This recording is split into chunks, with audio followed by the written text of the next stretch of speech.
En 2001, miles de argentinos dejaron el país buscando la manera de sobrevivir a una de las peores crisis económicas y sociales de nuestra historia. En ese mismo momento, algunos pocos se animaron a emprender el camino inverso. Ese fue el caso de María Fernanda Seriani, doctora en Ciencias Biológicas, quien se encontraba en California complementando su formación y decidió, en plena crisis 2001, volver a vivir en Argentina. Había nacido su primer hijo y quería verlo crecer en su país. Así, fue seleccionada en un concurso organizado por la Fundación Campomar y regresó al país para dedicarse a la investigación. Hoy, 10 años después, es jefa del Laboratorio de Genética del Comportamiento.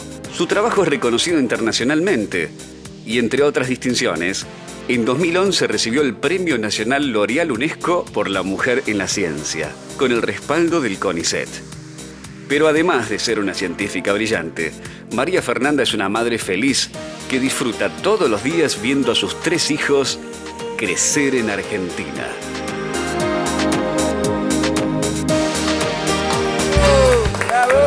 Fernanda Seriani es doctora en Ciencias Biológicas de la UBA, investigadora del CONICET y del Instituto Leluar. Bienvenida a Vivo en Argentina. Gracias. A ver, ¿qué es esto del reloj biológico que estudiaste y que seguís estudiando día a día? Sí, todo el tiempo. El reloj biológico es un fenómeno o un mecanismo que nos ocurre a todos. De hecho, lo podés encontrar en algas unicelulares hasta nosotros, los humanos.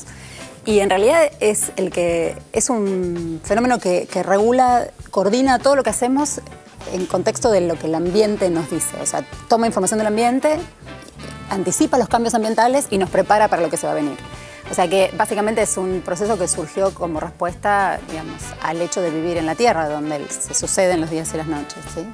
Y por eso está presente en todos los organismos vivos. Me quedé en la parte de qué significa que nos da hacia, o sea, está en contacto con la Tierra, ¿de qué modo? Porque yo pensaba que el reloj biológico lo relaciono con el tiempo de, bueno, las células, que bueno, tienen un tiempo y se gastan o se Sí, es verdad, terminan. se usa también esa manera de llamar algo que, por ejemplo, para la mujer el reloj biológico es el tiempo que uno tiene para tener un hijo, por ejemplo, pero hay claro. Una edad, ponele, y la edad se termina, pero no tiene que ver con el clima. No, pero no estoy hablando de eso. clima, estoy hablando de días y noches que se suceden. Y esos cambios son muy groseros. Vos no pensés en el humano, ahora pensá en un animal que vive en la naturaleza, libre. Y tiene que, si es un roedor nocturno y se equivoca en la hora del día que sale, muy probablemente lo agarre más fácil un predador. Entonces, esto es un mecanismo súper ancestral que está presente en todos los organismos vivos y lo que hace es, de alguna manera, ayudarte a vivir mejor en este ambiente, que es la Tierra, donde se suceden los días y las noches, con distinta longitud, depende si es verano o el invierno, pero de todas maneras tenés que estar adaptado a eso. Y nuestro reloj nos prepara para estar activos. Por ejemplo, a algunos les pasará eso de despertarse antes de que el reloj suene, Sí. O se dispara la alarma, o tener sueño antes necesariamente de irte a la cama, y todo lo que nos pasa, toda nuestra fisiología está regulada por este proceso, por este fenómeno. Digamos, lo que vos estudiás es cuáles son los factores que modifican o que alteran o que aceleran el reloj biológico. Sí, de hecho, lo que nos interesa varias cosas en el laboratorio. Por un lado, tratar de entender mejor cómo funciona ese reloj, porque ese reloj, digamos, está albergado en las células, ¿sí? Es un conjunto de proteínas que, si uno les saca una foto a esas proteínas a lo largo del día, va a ver que hacen cosas distintas. Y eso, en realidad, es lo que va a determinar que uno esté más despierto a la mañana, tenga más sueño a la noche, o sea, básicamente... ¿Qué trajiste acá? Perdón, ¿no? Sí, porque nosotros no trabajamos, no se puede hacer experimentos con humanos, ¿no? Está mal visto. Entonces, en realidad, la mayoría de los ¿Y por qué sí está bien visto hacerlo con animales? Es una pregunta interesante, porque somos un poco antropocéntricos, si querés. En realidad no está bien visto, se hace. No, es bastante aceptado en todas partes del mundo y está muy reglamentado para no hacerlo mal ni de más. Sí, estoy de acuerdo con tu preocupación, que la veo. Okay. ¿Qué es lo que trajiste? Esto que traje es el motivo de mis desvelos y de unas cuantas otras personas conmigo en el laboratorio. Nosotros trabajamos con este bichito pequeño que se llama Drosophila melanogaster. Que había bichos allá adentro. Sí, son moscas. ¿Cómo bichos? Son moscas. Son moscas. Perdón. Moscas en un estadio... Esas son moscas adultas. De hecho, si alguna vez te dejaste olvidado alguna fruta en tu frutera, te van a empezar a visitar y vos la vas a querer matar, ¿sí? Sí. Porque suele ocurrir. Nosotros usamos a este organismo como el modelo porque contra lo que pensamos, el reloj de las moscas y el nuestro es súper parecido. De hecho, casi todo lo que sabemos a nivel molecular de cómo funciona nuestro reloj proviene de experimentos hechos con Drosophila. Y cómo estudiamos los ciclos de sueño y vigilia en la mosca, que no habla, es usando este aparato, que es un monitor de actividad locomotora. Nosotros ponemos a las moscas machos, de hecho, solamente en estos tubitos, que como ese chiquito, pero eso que está ahí, Sí. ¿lo ven? Eso es una mosca adulta. Y Adentro de ese pequeño tubo hay una mosca, claro. hay una mosca. Sí, sí, créanme, ellos lo vieron. A ver, permiso, ¿puedo? Sí, por claro, favor. dale, tranquilo. Bueno, aquí, adentro, acá, a ver si lo ven, ahí. Y entonces, ¿cuál Bueno, es la idea? La idea con esto es, nos sirve para registrar cuándo está activo y cuándo está durmiendo o descansando esta mosca. Sí. Y junto con ella, muchas otras moscas. Como ves, hay 32 posiciones en este monitor y lo podemos hacer con cientos de moscas a la vez.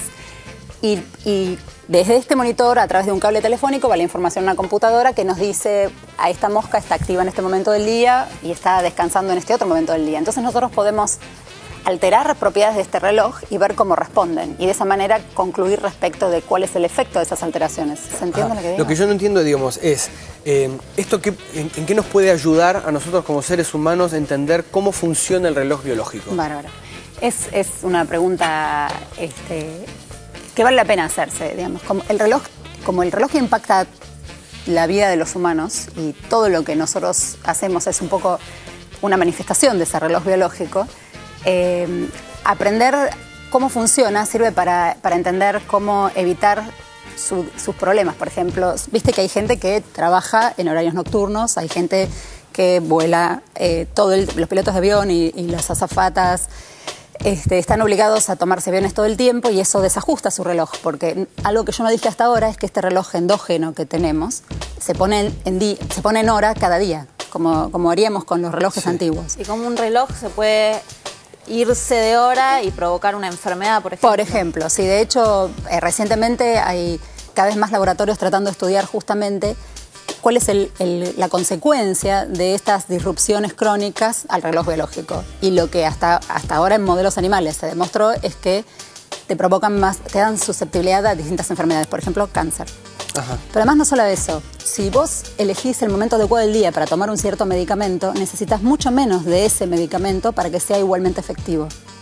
O si vos comes la misma cantidad de comida en distintos momentos del día, hay momentos del día donde te va a hacer engordar menos. Eso también nos interesa, ¿no? Y el reloj biológico, digo, ese horario diario arranca con el alba. O sea, Sí, básicamente depende del tipo de organismos. Hay algunos como nosotros que somos diurnos y por supuesto estamos más alertas. Cuando sale el sol nos sentimos, es nuestro momento del día para vivir, pero hay roedores nocturnos y hay otros bichos que son otras claves ambientales. Por ejemplo, las mareas, ¿sí? Ok. A ver, María Fernanda Fernández, una persona con quien... María de la Paz Fernández. María de la Paz, perdón, María de la Paz Fernández, una persona con la que vos estuviste trabajando. en Sí, Estados Unidos. fue la primera persona que fue parte de mi laboratorio, así que... Bueno, a ver, tenemos una conexión con ella. Hola, ¿estás escuchándonos? Hola. Hola. Bueno, acá estamos con Fernanda, con quien trabajaste mucho tiempo. Vos seguiste en Estados Unidos, ella decidió en un momento volver, y yo sé que vos estás cerca de volver, ¿no? O estás como evaluándolo. Sí, Bueno. primero hola a todos, hola Fer. Hola, Paz. Bueno, salúdense, hablen lo que tengan que hablar, nosotros estamos Qué aquí. lindo verte de escuchándonos. vuelta. Y gracias. Felicitaciones por el premio. Gracias. ¿Nos cuentan un poco cómo fue esta relación entre ustedes? ¿Alguna? ¿Quién? ¿Vos allá desde Estados Unidos? ¿Nos contás, Fernanda, cómo conociste a... perdón, se me confunden los nombres. María de la Sí. Paz, ¿nos contás cómo conociste a Fernanda? Cuando hace exactamente 10 años, Fernanda estaba terminando su postdoctorado en Estados Unidos, que es lo que yo estoy haciendo ahora, y volví al país para empezar su laboratorio. Y yo estaba empezando mi doctorado, entonces decidí unirme a su laboratorio, que en ese momento estaba vacío. Y entonces cuando Fer volvió al país, Carolina, que en este momento está en Inglaterra, y yo fuimos las primeras que empezamos a trabajar con Fer, y durante 5 años y medio ella dirigió mi tesis doctoral. Cuando terminé mi doctorado me vine a Estados Unidos y ahora estoy planificando la vuelta también. Antes de despedirnos, me gustaría preguntarle a las dos ¿cómo les resultó trabajar, estudiar afuera? ¿Por qué decidiste volver? Esta cosa de, cuánto se puede crecer, pero a su vez, cuánta necesidad de volver, ¿no? Sí, probablemente eso es muy distinto para cada uno, pero cuando uno se va formando, particularmente en la Facultad de Ciencias, todo el tiempo está ahí detrás que para terminar de hacerlo plenamente conviene pasarse un tiempo fuera del país. Y yo estoy convencida de que es una excelente experiencia, tanto personal como profesional, pero el problema es que, cuanto más tiempo uno se pasa fuera, después es más difícil tomar esa decisión de volver y en eso nos vamos quedando sin gente acá, ¿no? Y entonces, el día que me enteré que Paz había decidido que estaba en el proceso de volver a Argentina, me puse súper feliz porque vamos a hacer más trabajando y enamorados de este bicho que te digo que es la mosca. En eso seguimos compartiendo. Ahí están las tuyas. Vos decidiste volver en el 2001. Sí, un momento medio raro, ¿no? Muy buen momento para volver, para rearmar la cosa. Muy audaz de tu parte, Así es. además. Bueno, creo que vale la pena aclarar que uno cuando decide volver a la Argentina, lo mismo que le está pasando pasa ahora, no es que decidís un lunes y te tomás el avión el martes, ¿no? Conseguir un lugar implicó concursar por una posición en un instituto, después pedir plata a las agencias para montar el laboratorio.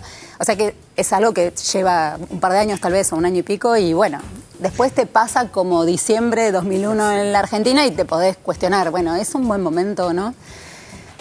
Habían pasado otras cosas, como por ejemplo tener un hijo y darme cuenta que no era tan fácil tener un hijo argentino en una sociedad americana y mucho menos fácil educarlo como un americano cuando yo y mi pareja somos argentinos. Entonces era una razón para... Bueno, Fernanda, te agradezco mucho. María de la Paz, ¿estás por ahí todavía? Te queremos saludar desde acá. Gracias por la comunicación. No, por nada. Y te vemos en Buenos Aires dentro de poco, suponemos. Bueno, un beso grande y un beso grande para Fer. Dale, gracias. Y a vos también te agradecemos. Muchas gracias por haber venido. Espero que haya quedado claro. Gracias por haber venido.